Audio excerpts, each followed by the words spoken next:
Hello, everyone. My name is Noelia Irizarry Roman, and I'm the collections assistant at the collections department. Marena Montes-Colón is our intern for our first intern ever for the Herstory Women in the Internship Program, Women in History Internship Program.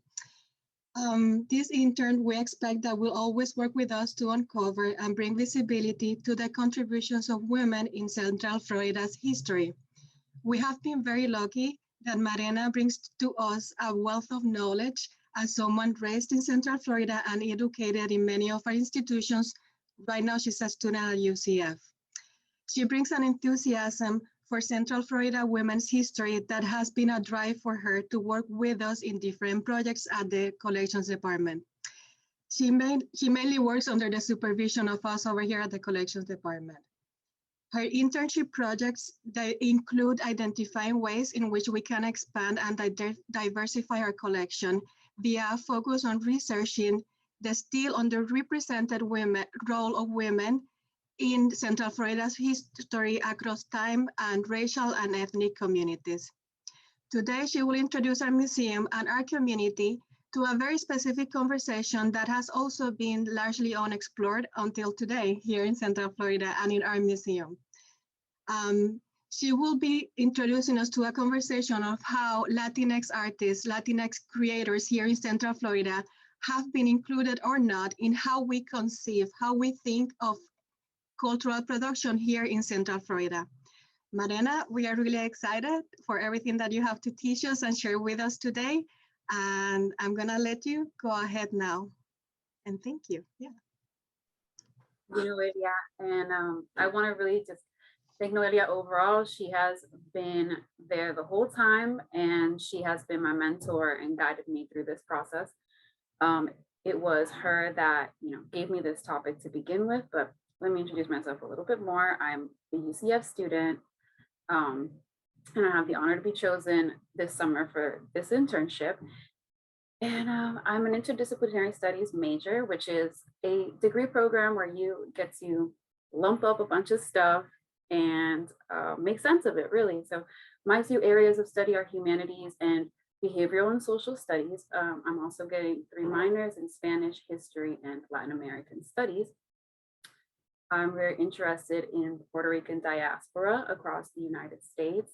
I'm also interested in bilingualism and trying to study that, Spanish-English bilingualism specifically, and also pop culture and the way that it reflects and influences society. So those are just some things that I look to explore whenever I have the chance. So like I said, Noelia gave me this topic and she just let me really run with it. So, and with her guidance, I was able to organize my ideas and follow my instincts, really. And it was Noelia who introduced me to Carmen Ramos' exhibition called Our America, Latino Presence in American Art, which became the blueprint for my investigation. I'm gonna go ahead and start sharing my PowerPoint. So the inspiration for this topic began with the thought that Latin Americans are an integral part of the local community rather than a subgroup disconnected from the standard image of Central Florida. Ramos retroactively took my thoughts, put them into words, and even curated an entire national exhibit with the idea.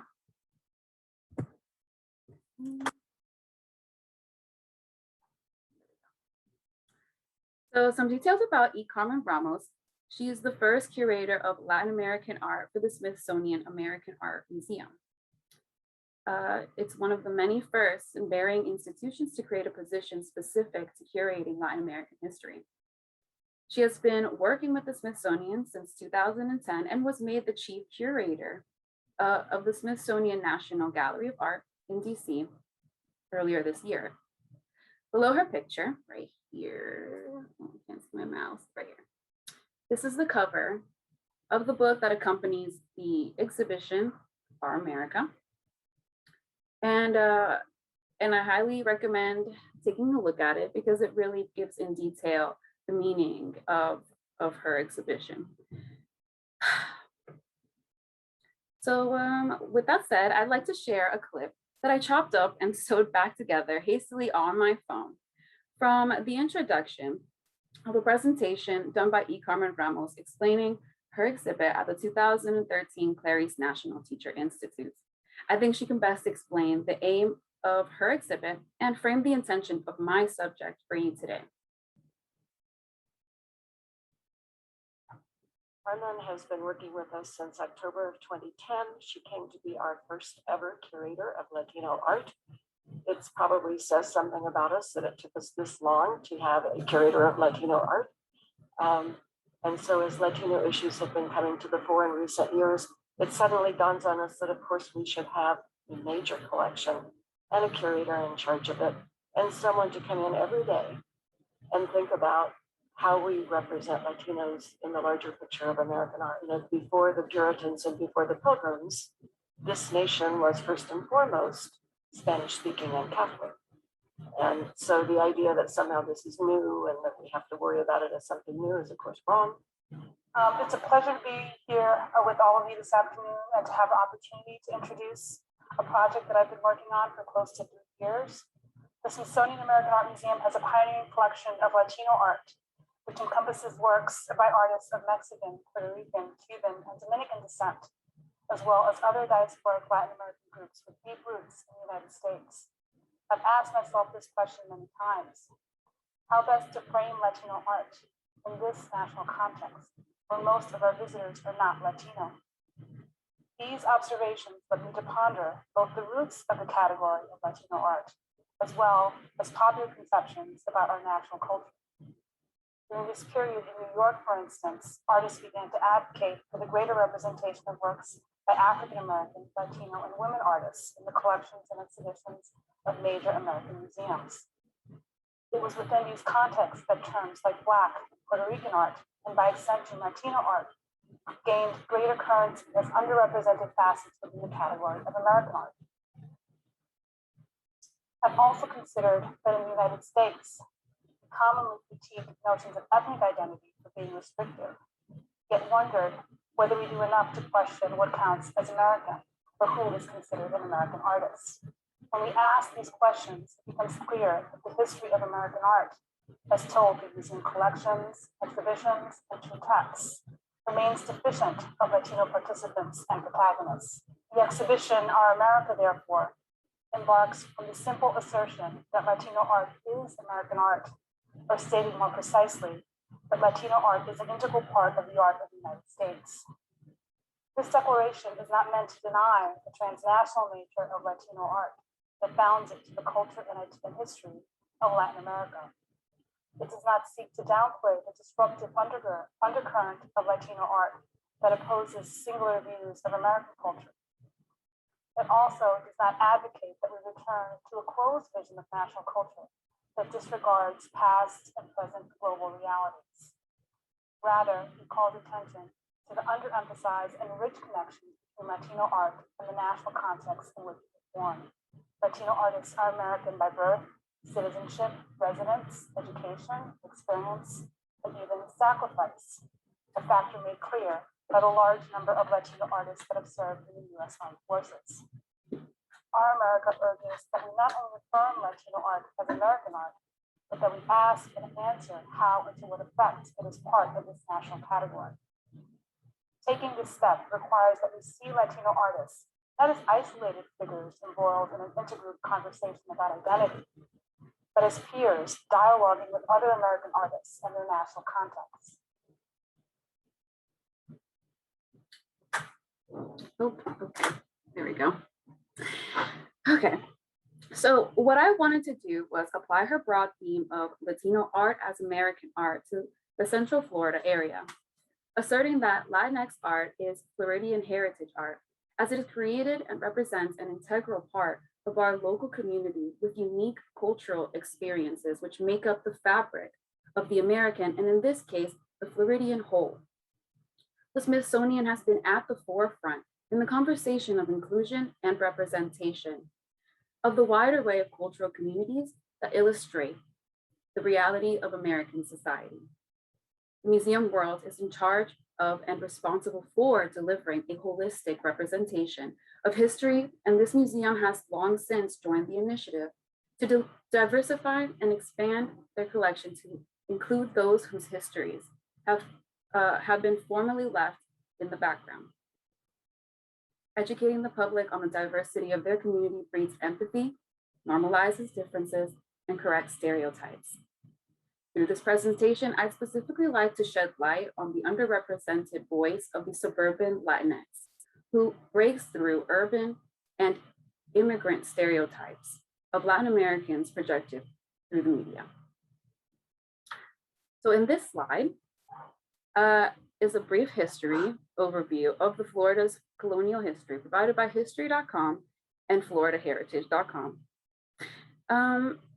And as mentioned before in the introduction to Ramos' presentation, the Spanish had made contact with what would become mainland United States long before the English settlers. Juan Ponce de Leon, right here, landed here on what is Cape Canaveral today in 1513. And for almost 200 years, Florida was settled and colonized by the Spanish, with like a small French quarter, which right here, this is not the best map for it, but right here would be where the French settled mostly in Florida. Between 1702 and 1704, the British raided Spanish settlements, and later in 1740, they invaded Florida. When the Treaty of Paris of 1763 was signed, the French and Indian War, also known as the 7 Years' War, ended, and Florida was handed over to the British, who maintained control until 1783, when Florida was returned to Spain in exchange for the Bahamas and Gibraltar after the American Revolutionary War. And as you can see, it was many treaties of Paris that were signed to get to where we are today. So let's continue. Spain's renewed claim over Florida ended in 1821, when it was then signed to the United States by the Florida Purchase Treaty. I want to point out here that it shows the cession of Florida in 1819. It was quite a process, as most legal processes are. And these maps are just meant to give you a bit of a visual of how we got to where we are. This is before and after the Peace Treaty of 1763, or the Treaty of Paris of 1763, when the British gave Florida back to, or no, the British took Florida from the Spanish. And this was after the First Seminole War. And then this was after the Revolutionary War, when the British basically just had to give their belongings back. And then eventually the US became interested in Florida, and that's why they made arrangements to take it. It was a little bit more complicated than that, but for briefness purposes, we'll leave it at that. And then later it did become part of the United States. And then after that, in the Spanish-American War of 1898, Cuba and Puerto Rico, the last Cuba, Puerto Rico, Guam, and the Philippines were all given to the United States with the Treaty of Paris of 1898. Yeah, Spain lost the 1898 war. They just, as Marena has given us the context of colonialism and how Florida, there was this back and forth. The same thing happened with Cuba, Puerto Rico, and other countries that now people from those ethnicities like represent one of the largest minority groups here in Central Florida. So we really appreciate all of this colonial context, Marena. Thank you.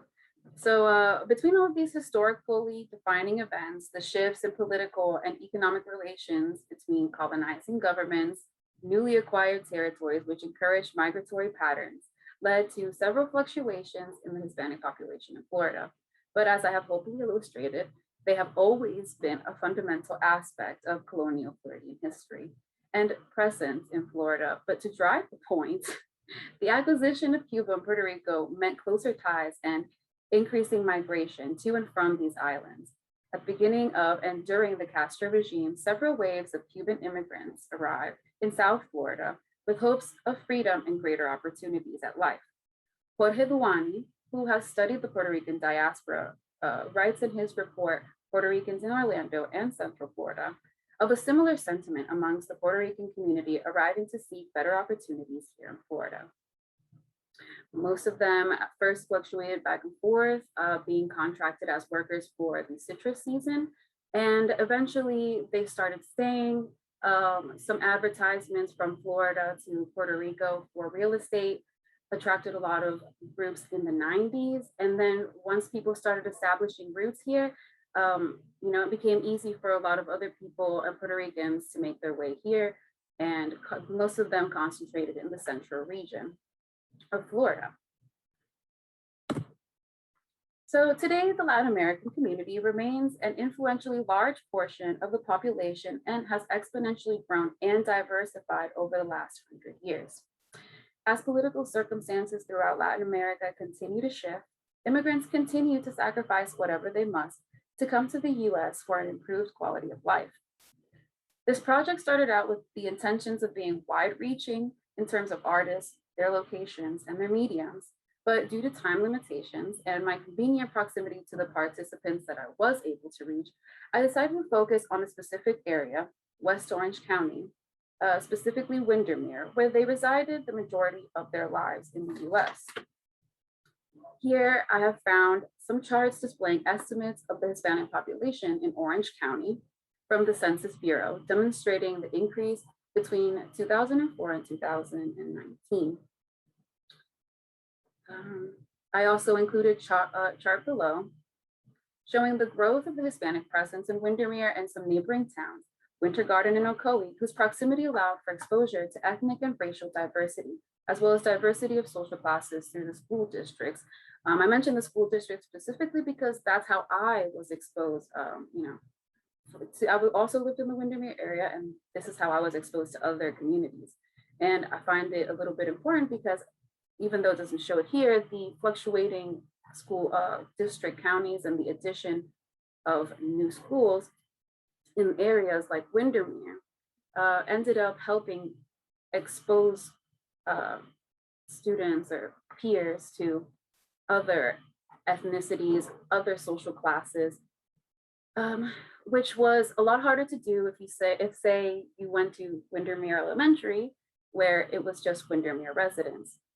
Historically, Windermere has not been made up of very many Hispanics.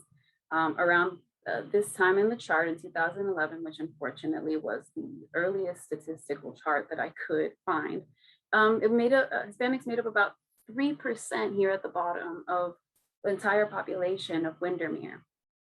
Whereas you can see that Ocoee and Winter Garden are a little bit higher, and the overlap in school and towns and school districts allows for people in isolated areas to be able to make contact with other Hispanics. However, it just leaves you a little bit disconnected from even the local Hispanic community that might be available if you could reach them. So, one major difference between the direction of my presentation and Ramos Our America is that she was able to reach a wide array of artists whose work revolves around Latin American identity. Whereas my creators' works are not projections of their cultural identities. As I said, this presentation was supposed to be wide-reaching, but instead turned into a series of intimate conversations about cultural identity, transition, diffusion, and expression with close friends. These were people whom I felt comfortable discussing what I came to realize were actually more complex concepts than I'd originally thought going into the project. So let me introduce our artists and give you a bit of background as to how they got here. Drea Chia DeMarzo was born to Peruvian parents in the state of Alaska, came to Florida around 2 years old, first to Dr. Phillips, and then to the Hunters Creek area, and finally to the Windermere area. Rico was born in Guatemala and migrated to Central Florida at the age of 10, first to Osceola County and then to Windermere after 5th grade. Joey, he moved here to Windermere from Puerto Rico about 5 years ago at 21 years old, and Andrea Nicole immigrated to the central part of New Jersey from Ecuador at 2 years old, and then moved to the Windermere area at 12 years old. That said, many of the participants arrived during formative years in their lives, which could be an important factor in just how someone adjusts to their new environment. So what effect did this sort of acculturation have on each creator? I'd like to start by giving you my idea of Latinidad or Latin Americanhood, for lack of better phrasing. What it means to be Latin America in the US is more like a mosaic or a collage of experiences than a straightforward definition. The Latin American identity in the US is made up of individuals who are like chameleons or incomplete puzzles. They try to accustom themselves to the local norms while also maintaining a sense of their native culture or cultures. In this process, one often takes, leaves, and transforms parts of themselves along the way. I think this applies to any displaced person in the world trying to make their way through previously unknown terrain. No matter how assimilated we may become, there are always traces of our heritage which make our experiences as Americans unique to one another's. Moving on to some background on the origins of the categorization of Hispanic or Latino Latina and why it is significant, as well as the importance of neutral variations such as Latinx. Throughout Latin America, terms like Latino or Hispanic are rarely used to refer to themselves or others. According to Yara Simon's article, Latino, Hispanic, Latinx, Chicano, the history behind the terms from history.com, quote, before activists, the media and government officials worked to group these identities into one, that is Latin American ones, they were seen as separate, end quote. Marlon Bishop and Camilo Vargas with the media outlet Latino USA add that, quote, before 1970, and in quotation marks here, or in parentheses here, that's the era that Ramos referred to when she was speaking about the art, was specifically around the 1970s. So before 1970, the US Census Bureau classified Mexican, Cuban, and Puerto Rican immigrants as whites. Each community of Latin American origin would go by their nationality and by the region where they lived in the United States. And Livia Gershon of JSTOR Daily summarizes its current status well when she wrote in her article, Where Did the Term Hispanic Come From? Quote, Hispanic, as the name of an ethnicity, is contested today, but the category arose from a political need for unity, end quote. And the ongoing conflict, as Simon describes, arises from its connection to Spain, whose colonial hand once oppressed many of the people's homelands, whom this title is supposed to encompass. And so Latino and Latina also came to be commonly used. Simon quotes a Colombian writer, Jose Maria Torres Caicedo, who said, quote, Latino is short for Latinoamericano, and it's the result of what happened between 1808 and 1821 as the Latin American countries became independent, end quote. Both terms have been around before their official installation. However, it was the need for political and social visibility in a multicultural and Anglo-dominated environment that moved many between the 60s and 70s to fight for a racial and ethnic category to address social and legal inequalities faced by those who would come to fall under the new labels. And I say new with quotations.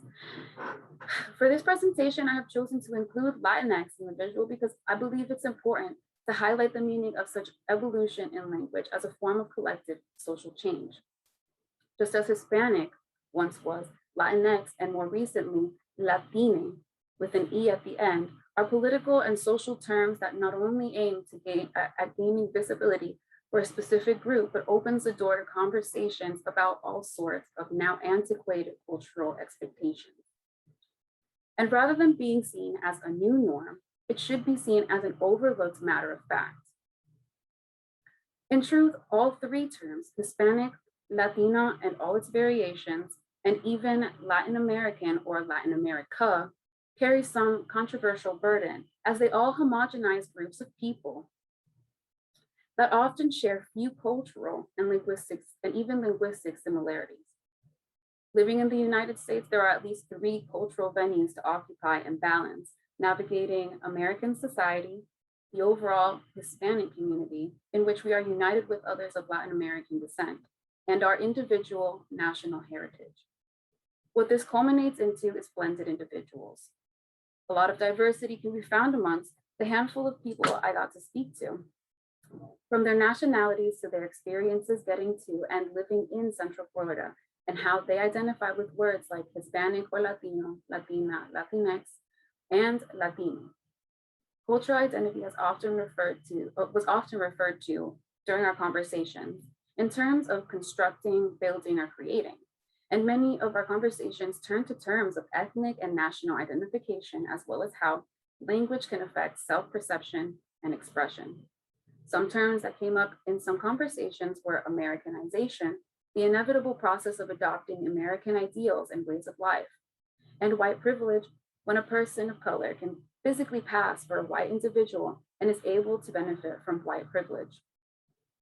While Rodrigo and both Andreas lived in Spanish-speaking homes, growing up in Windermere, a largely white suburban area, they mutually expressed feeling highly Americanized.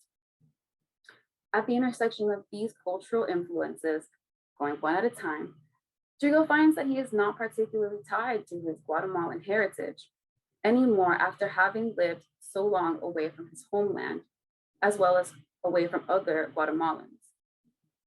He doesn't find himself gravitating towards either cultural identity, and for legal purposes identifies as Hispanic or Latino. But as you can see here in his quote, if anybody were to ask him what he is, very proudly and very matter-of-factly, he would say he's Guatemalan. And it's really, so he doesn't find himself gravitating towards either cultural or Hispanic or Latino. So it's really because of his mixture of cultural influences that he feels his heritage is secondary to who he is. Andrea Nicole expressed a similar sentiment, having come to the United States at just 2 years old. Whereas Rodrigo arrived at 10 and had time to construct himself within Guatemalan society, she has never been to Ecuador since leaving. And though some elements were carried over at home, it was not easy to maintain Ecuadorian tradition. What was left is access to the Hispanic channels of media and entertainment that often have a loose connection to any one Latin American nationality, except perhaps the dominant national community in the area. For example, the popular Spanish music radio stations in this area often play salsa, merengue, bachata, and reggaeton. All Caribbean sounds, because that is the Latin presence that dominates the area.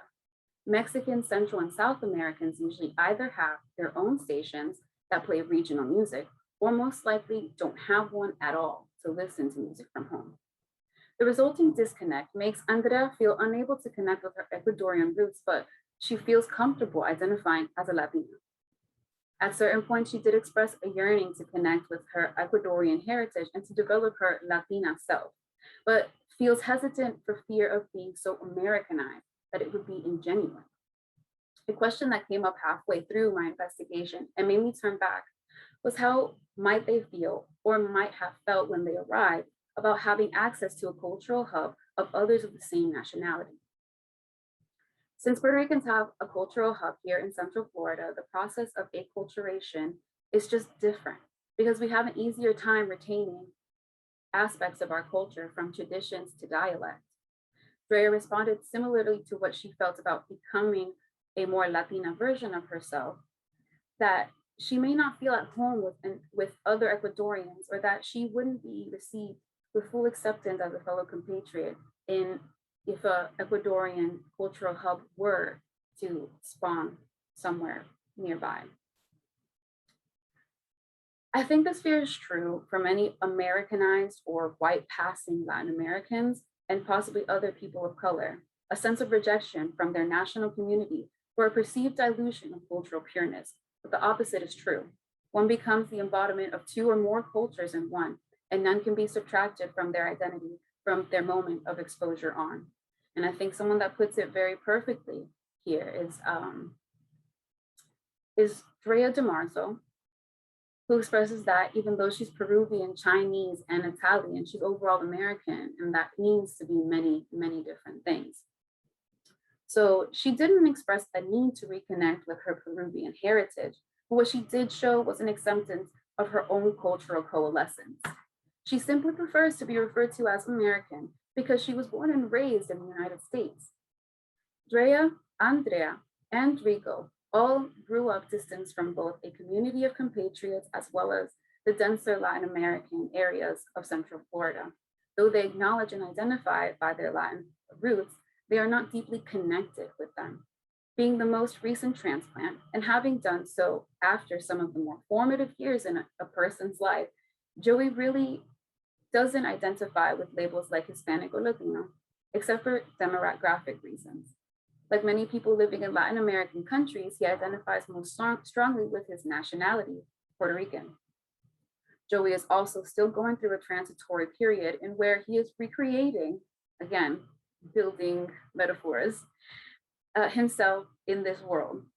Both Trigo and Joey express that acculturating, or to evolve by sharing and learning the cultural traits of another group, was a necessary part of navigating and surviving in the United States, and especially in Windermere. Of all the things that tie one to their national culture, language was a common aspect that came up with all the artists. Joey mentioned having a sense of double personality or a double form of self-expression. For him, the acceptance of that transformation is important for choosing what about yourself does or doesn't work here and what gets you around. One challenge that he has faced is how to project himself in English, because as mentioned above, he finds it a necessary part of the transition in order to succeed in the United States. He says, you have to think of it as changing your approach towards things, not changing yourself in a fundamental way. For Trigo, it came naturally to take and toss out parts of both cultural influences without letting either define him. For him, language, and especially dialect, is the one thing that stood out for him as something that he cares to redevelop, and in that way, carry and express his Guatemalan roots. This is where his response to the cultural hub question comes up. To him, a Guatemalan cultural hub would be the opportunity to exercise the only thing that really ties him to his Guatemalan roots. Rigo described the transition process as distancing and changing from who you were in your home country and in your natal tongue to learning how to be yourself in a different language. Then the acceptance of no longer being who you once were. Both Rigo and Andrea DeMarzo feel most identified through the English language. And while Andrea also feels most comfortable expressing herself in English, and as I said before, she also mentioned feeling split between idiomatically based personas, her English self and her Spanish self. She has in recent years made more of an effort to improve her Spanish in hopes of more naturally being that side of herself. In my experience, sometimes the way we express ourselves in one language, the tones and the gestures don't translate to the other. So you find yourself having to adjust your self-expression to match what you're trying to project, which at the end of the day is just yourself.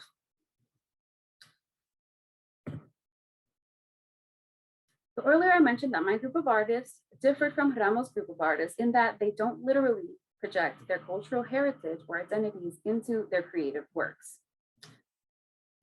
So perhaps the most direct examples of palpable cultural influence are in Drea DeMarzo and Joey's work. Drea, after giving it some consideration, realized that she tends to naturally incorporate Aztec-inspired geometric patterns and symbolism in her jewelry designs, but explicitly mentioned that she wouldn't label it Latin American art because it's not the angle she intends to sell from. I think her inability to recognize it right away as cultural influence is an example of her seamless blend of cultures. For Joey, it was other artists' works, sometimes other Latinx artists, whose music felt like it could transport him through time and space and project a mood upon him. That motivated him to make his own music. Every so often, he'll sprinkle in some reggaeton rhythms or samples if that is the mood he's actually trying to recreate. But the majority of his overall discography of electronic dance music expands beyond the urban sound, breaking the stereotype, as Joey said, that Puerto Ricans can do more than just reggaeton. For that reason, for Joey, it is important to be recognized as an artist from Puerto Rico because it is an act of breaking stereotypes about Puerto Ricans. However, it is still most important to be simply acknowledged as an artist.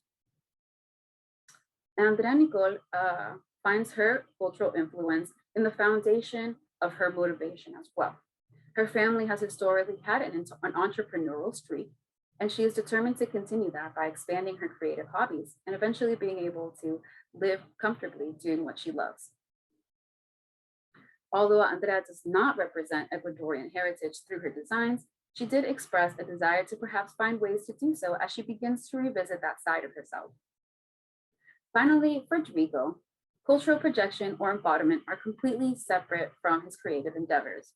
However, I found it interesting that he did find his passion for music around 10 years old when he arrived in the United States. So in partially quoting an anecdote that he gave me, during his first year here, some dude playing the drums at Guitar Center handed him the sticks and told him to play. So Drigo did, and he says that he totally sucked, but that it lit a fire in him that he's never been able to put out or tried to. And so what is interesting was that he added at the end that it was during the time that he was just starting to make himself hear. Again, constructive metaphors. And yes, that was a very pivotal point in his life to get here and then, start exploring what it is that he liked. And in that way, find a neutral way of making himself, which I love. And so in a way, his migratory journey and the resulting transition led him to that moment. And so I have here the websites and social media accounts where you can get a better look or listen of the artist's creations and see what other projects they're working on. These artists, through their different journeys and experiences, have grown, gotten to know, and now show themselves in different ways. Yet at the end of the day, they all see themselves as Americans or Americans in the making. As Ramos said in the clip, they are just other Americans discussing their experiences as Americans through culturally unique lenses. Consider the cultural differences from ways of life to dialect between two distinct states here in the United States. And actually, let's make it towns because states can vary a lot. So think about the cultural differences between somewhere like New York City and Joplin, Missouri, two completely different places. And even just here, and from Orlando, Florida to Tallahassee, Florida, it's just Americans living totally different realities, yet still considered American just the same. This is the case with Latin Americans and with Latin American artists whose living art contributes to what we'd call Floridian heritage art. I hope I could shed light on some unique perspectives and ways in which Latin Americans move throughout Central Florida and stake their claims here as individuals and as creators. And I hope that I showed some of the complexities of cultural acquisition, blending, acculturation. These conversations were really impactful for me, getting to listen to my friends' experiences and their thoughts on some things we collectively experience, yet react to individually, was enriching for understanding my own role as a Puerto Rican woman in Central Florida who dabbles here and there in the arts, but is not nearly as in practice as any of these amazing artists. There's not one face of Latinidad, and there's not one way to be Hispanic. So, America is the land of the free and opportunity. And with Drigo's words of wisdom to close in reference to cultural transition, blending, and essentially Americanizing, not many people get that choice to make themselves again. And thank you very much. I will open up for now for questions and comments. I will stop sharing. Thank you. Thank you so much, Marena. We really appreciate that you bring us all these categories that we need to explore and that you really emphasize how this is not a straight line or these are not homogeneous categories. Like everyone has their way of expressing and identifying their Latinidad and how they see themselves as Americans. And that's something that I know us at the museum are really thinking about and that we really appreciate that you are really making clear how these categories help us welcome these communities into an official museum environment and collection that so many, as you said, across the nation. We have the example of Carmen Ramos, as she was doing for the Smithsonian Institution, saying like, we exist, we are here, we are part of the history that needs to be collected. And that's an example, as an initiative that the History Center is trying to follow, and that you have given us now a blueprint. So that is, I know that from us at the Collections Department, this is really much appreciated. And related to that, we do have a question from the audience.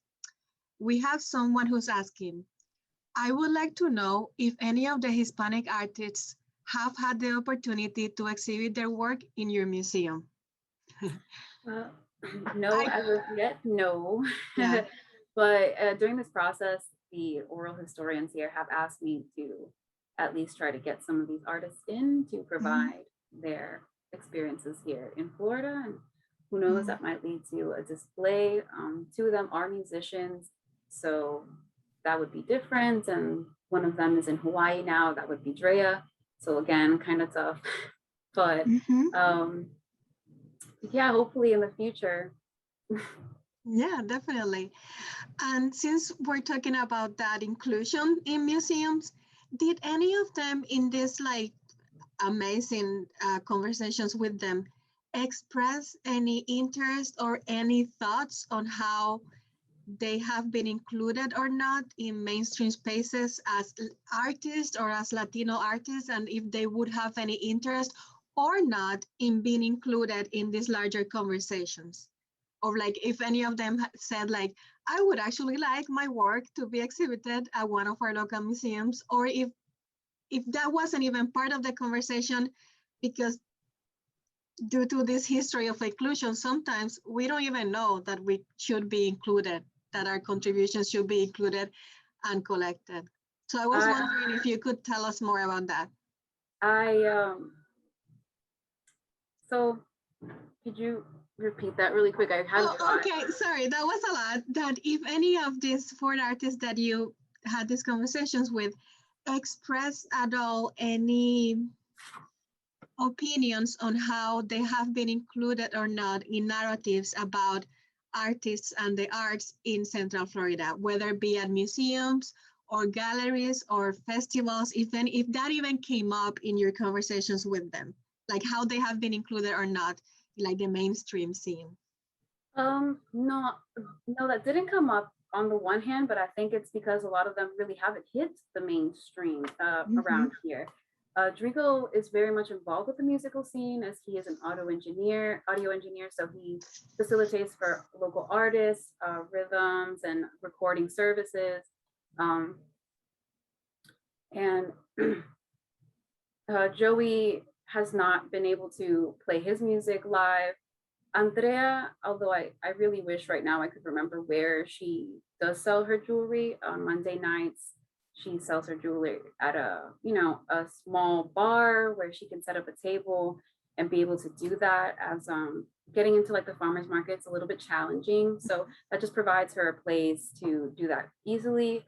Andrea DeMarzo, she's not very involved in selling her artwork, and hasn't been for some time, and she's getting her, settling down in Hawaii still. And that's all of them. Okay, great. Yeah. Hold on. Somebody asked a question here. Do you plan to offer this talk in Spanish? We originally did, but are unfortunately unable to due to time. I want to say something about that to our audience. Marena is doing so many things for our museum that she will probably run out of time to do this presentation in Spanish or in a bilingual format.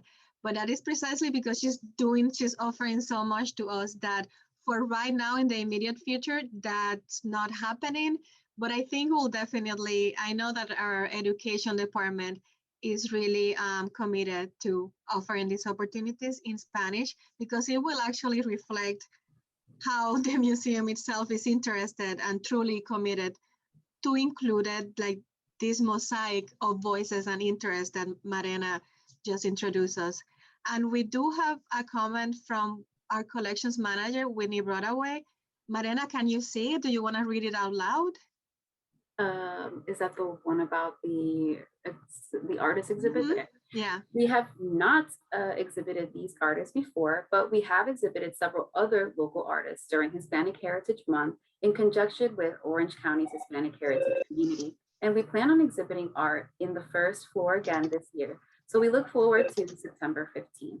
Yes, that would be the beginning of Hispanic Heritage Month. And I don't really know what they have lined up for that yet. Yeah. I couldn't even share it with you right now. That's all under wraps. Yeah, but, so there are a couple of things in the works that are really exciting.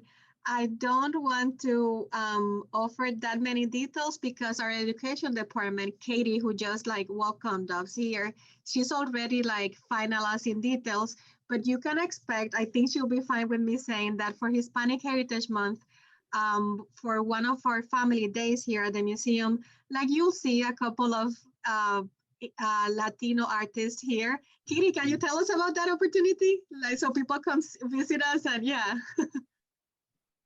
Oh, Katie, we can't hear you. Sorry. Oh, we can, yeah.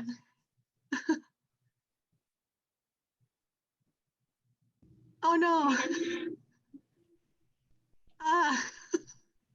She mentioned this in the practice, you know. No, we okay, can't. now? Okay, yeah, it just took it a minute. Okay. So I think we're far enough along in the planning that I can share that right now we are working with a collective of local artists that represent various Latin American and Hispanic countries. And we are inviting them in to display and demonstrate their art and process and to sell artwork for Smithsonian Day this year, which is September 18th. So those details are not completely finalized yet, but we are far enough in the process. I have quite a few interested artists. And so that is our goal for September 18th, which is Smithsonian Day this year. So, that's one of the things that we're looking forward to sort of continue this work that that the museum has been began really, years ago, and we're just sort of, continuing to build on. So. Yeah, and that's really, I encourage everyone to keep checking our social media and just register with the museum because Katie will be sending that information. And that's really like a very specific example of how you as an institution can start giving people opportunities. Like this is like the Smithsonian Family Day for the museum. Like it's a very visible day, like we welcome all kinds of visitors and to have so that people see that we've given people from our Latino Hispanic community a space here. That's really important, I think, in terms of visibility. So that's great, Katie. Marena, you mentioned something that I think it's really important, specifically in terms of your internship and our museum's collection and like Central Florida. And it's this statement that you made. And I was wondering if you would like to share a little bit more of how you came to this conclusion. You said that Latino art is Central Floridian heritage. Is that how you phrased it? Okay. Floridian heritage art, yeah. Art. Can you tell us a little bit more of how, just expand on what you mean with this statement? Well, yeah, absolutely. It's homegrown art. It's anything packaged, grown, produced in an area is of that area. And so, these artists are creating here. They have lived here. They have experienced, significant portions of their lives here. And, by creating this, it's just like when you think of, perhaps they're not, as big as when you think of like Dolly Parton and, and Tennessee, you think of that, but you think of Dolly Parton as heritage art from Tennessee. And so these are heritage artists from here. These are artists who represent the face of Central Florida, of Windermere in this case, of West Orange County, and all of the, localities that they belong to and that they go to along the way. Drea DeMarzo right now is in Hawaii, and as long as she's making art in Hawaii, she's now, you know, making Hawaiian heritage art.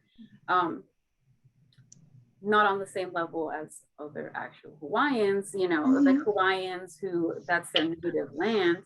But it always falls under the same thing. These are new arrivals, these are new transplants whose work just adds to what the face of the area should look like. And we should all remember that that's not one category, not one face. And I think that's the point I'm trying to make here by, you know, showing these faces who don't fall under their stereotypes, you know, their ethnic stereotypes, and also don't fall under American stereotypes. They are blended, and that's what we are here in Central Florida.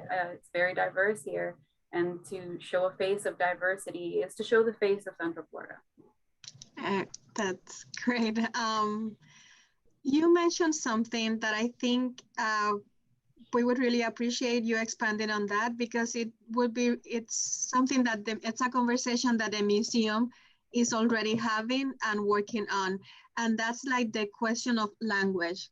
Like our Pulse exhibit right now, it's in the bilingual format. And I think you mentioned in that all of them had like different relationships with English and Spanish. So I was wondering if that's already as something that the museum is thinking about. Like, how do we truly represent all of the languages that are spoken here in Central Florida? In what ways we are going to like include them in how we collect and how we present content to our community. So I was wondering if you can tell us a little bit more of what your impression was on during your conversations with them, like how that either this push and pull, or like how their relationship with language as people here and in living in Central Florida or that grew up here. You know, I think like with all of us, maybe you can share the sentiment because you're going through your transitory period. Yeah. But there is always like a push and pull, and they did all kind of express that, like, you know, sometimes a certain type of guilt that comes with not relating to your natal language, and not being able to express yourself in that way. Or on the other hand, the like anxiety that comes with trying to learn how to express yourself in English when you first get here, for example. Yeah. And then becoming comfortable with whichever one you do end up identifying with. There is, like I said, just the translation of gestures and tones just sometimes don't translate. Sometimes, for example, we just speak in really strong tones in Spanish. But if you, and we understand the context, but if I were to speak that way in English, I would sound extremely aggressive. And and it's just like those kinds of things. It's mostly just, I can't explain to myself really, but it's just a feeling of splitness, of there's just somebody else in Spanish that lives inside of me. And whenever I do speak Spanish, she comes out, and it's a totally different experience of me, I think, sometimes than experiencing me in English. And even though I've been here since I was 4, also I maintained a lot of my own Spanish, and like I said, it was easy because I'm Puerto Rican to like keep hold of my dialect, even though it's become extremely mixed over the years with lots of different dialects. It's still like now that I'm getting in touch with it, I do feel more complete. You know, I can at least say that, even though I can't describe to you what it feels like to be so split, getting in contact because it's something that I want for myself, it makes me feel more whole. But not all of the artists express the same thing. Some of them feel perfectly fine and whole, have no desire to reconnect that much with Spanish or find themselves or express themselves in Spanish, which I think is, you know, just fine. It's a result of our experiences and the way that we acculturate, and to not have a yearning to go back is just fine. Right, yeah. There's a lot of guilt with when you're adjusting, and that's a whole other conversation. But in terms of the experience and the analysis that you bring to us as our intern, that is one of the aspects that you're really doing innovative work here, which is like you're bringing these perspectives of how language, it's like a moving thing. and that how we really need to think about how we talk about it in the museum, which I know we will, and we're having those conversations. So I just want to emphasize that that's another way that alongside working on in identifying how to historicize women's role here in our Central Florida community, that these things are all together. Language, the experiences of women and how to include them. And that's something that I know for the museum leadership, that's what we want this internship to be, to just like ask these questions and then get the job done and include these histories. And Marena, I really appreciate the job that you have done for us today on as our intern. But I also know that personally you have poured a lot of yourself here, and that is much appreciated by the museum, and I know by our community.